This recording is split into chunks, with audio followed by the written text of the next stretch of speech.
Hello everyone.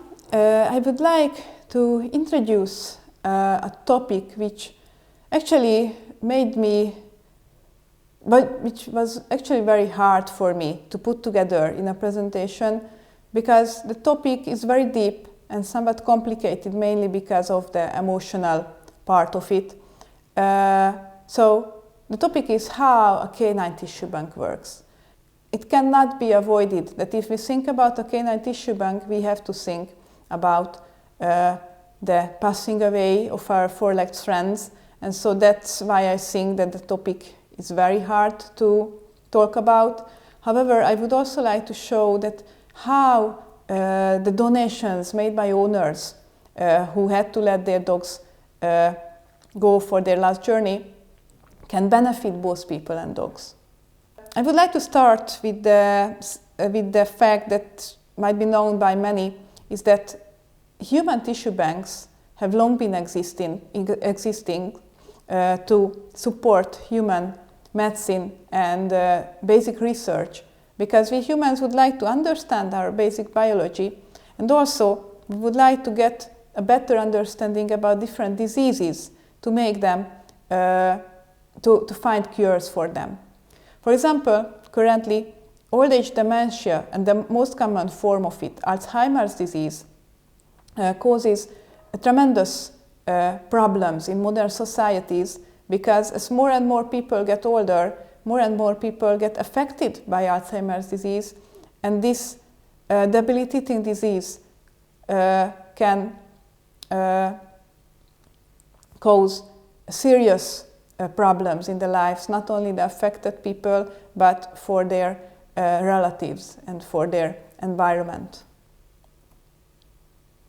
Also, tissue banks can help to investigate other pathologies, and to understand, for example, aging, which, as it is also linked to the occurrence of age-related diseases. And it might be known by many that tissue banks or organ banks can also serve organ donations, which can directly benefit human medicine, as donors can provide life-saving donations for other people. In parallel, canine dog tissue banks can serve similar purposes. For example, if we establish canine tissue banks, we can acquire samples which would not be available in other forms without harming, for example, dogs, or without keeping dogs as laboratory animals. And for example, the neural system, the brain, is a very, very interesting tissue in this regard, because dogs' brains are more similar to human brains than, for example, rodent brains, and this is why dogs can be better models to investigate brain function and brain diseases than rodents. And also, dog tissue banks can help to better understand dogs' biology itself, so to make a better knowledge about dogs and about dogs' diseases, and this way both veterinary medicine and indirectly human medicine can be supported when we use findings made on animal models to enhance or to provide information for human medicine, for example, about basic biological processes or how certain medications work. This is called translational science. And it might be not as common, not as widely known as human donations, but donation possibilities exist also for dogs too. For example, cornea donation is a common thing among in veterinary medicine, and it is likely that other tissues, organs can be donated later through these veterinary tissue banks. With this in mind, when the Senior Family Dog Project was established, we thought that it would be great to support the molecular field of the Senior Family Dog Project by establishing a canine brain and tissue bank, which can provide a long-term basis for sample collection and storage. And these samples can be used for other long-term goals, not only for the aging research goals within the Senior Family Dog Project. We collected all our thoughts and all our experiences within a review article which was published in the Neuroscience Journal because we also wanted to call the attention of the scientific community for the potentials which lay in the establishment of canine brain and tissue banks mainly, because before that we hadn't been aware of many of these institutes. However, the interest towards dog molecular biology had been increasing. But it's important to note that the activity of a dog tissue bank is not only about donations and sample collection and sample processing, because there are many other factors which has to be considered, mainly because the main participants of canine tissue bank, the main contributors, yes, that's the good word, are the owners of the dogs, because they have to make the very hard decision to donate their beloved dogs' bodies when the dogs has to be euthanized for medical reasons. And also because of this, the veterinarians are also main contributors, because we always have to make sure that the donations are made under appropriate ethical and medical considerations. So altogether, in our canine brain and tissue bank, the sampling doesn't start with the actual sampling, yet it starts with many administrative steps and communication steps, mainly between the owner, the veterinarian, and the CBTB staff.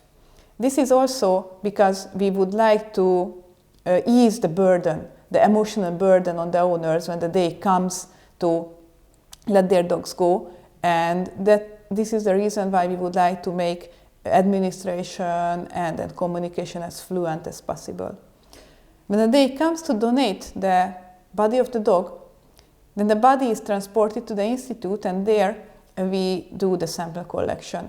As for myself, I can say that we, as we are all dog lovers, we also try to make the sample collection as emotionally acceptable as possible. After the sample collection, the body is forwarded to an official cremation service, like it would have been forwarded from a veterinary clinic where the dog got euthanized, or the owners can ask for the ashes following the cremation, but in this case the owners have to do the administrative and communicative part with the cremation service. We, meanwhile, store the samples in appropriate ways, in appropriate instruments and stabilizing fluids, mainly to serve long-term goals by providing a long-term protection and storage of these samples. The most interesting part is initiating and managing research projects based on these samples. And actually, we are very happy that we have been contacted by several abroad research groups who have been interested in our samples. And we have been very happy that by now we could have obtained our own results from these samples, which show clearly that the donated samples can effectively serve research goals and then can bring results which can, on the long term, benefit both dogs and humans. And there are many ways of these benefits. For example, we can support integrative genomics approaches in dogs, and these integrative genomics approaches can be very important to make a better understanding of complex diseases like old age-related dementia in dogs, and also to support translational research, where it is important to make the biological processes and, for example, the effects of medications translatable between dogs and humans as effectively as possible. Also, these samples and the results gained from the samples can help to better understand the biology, the evolution of dogs, and also to investigate the pathologies and understand diseases.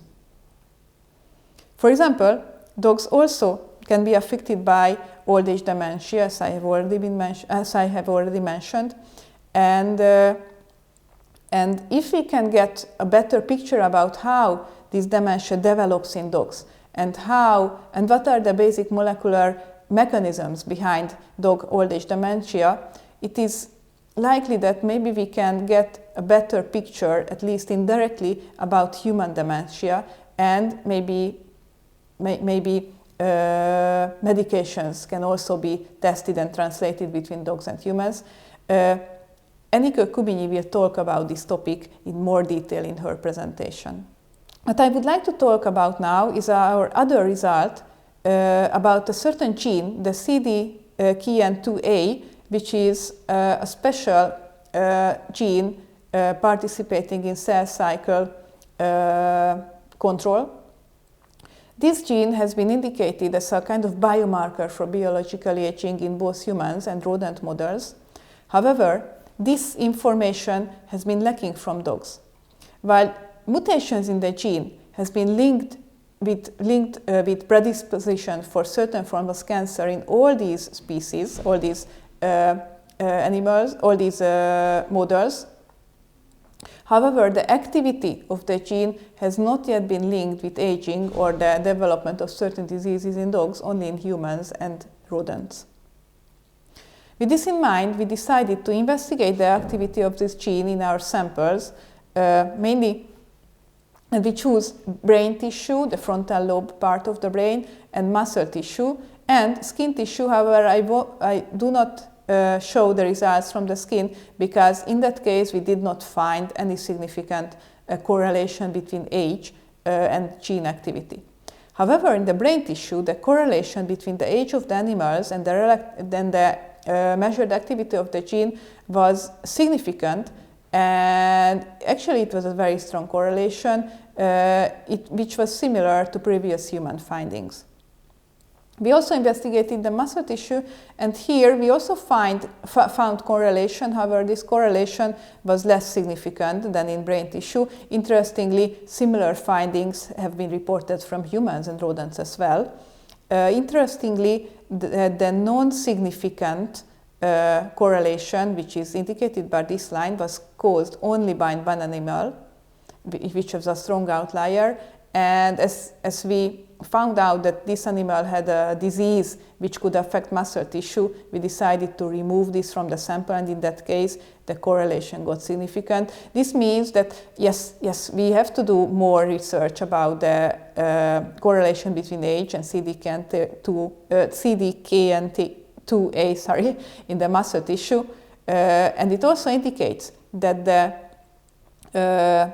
variance between animals is greater in muscle and mainly in skin tissue, where we did not find any kind of significant correlation, than the variance in the brain tissue. This indicates that CDKN2A can be a good biomarker for brain aging. However, to make it a biomarker, we should also be able to measure it from easily available samples, for example, from blood.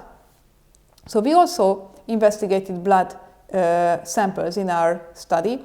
These samples were not collected from the same donated animals as the brain and muscle tissue, because at that time we technically could not manage to collect good quality blood samples from the donated euthanized animals.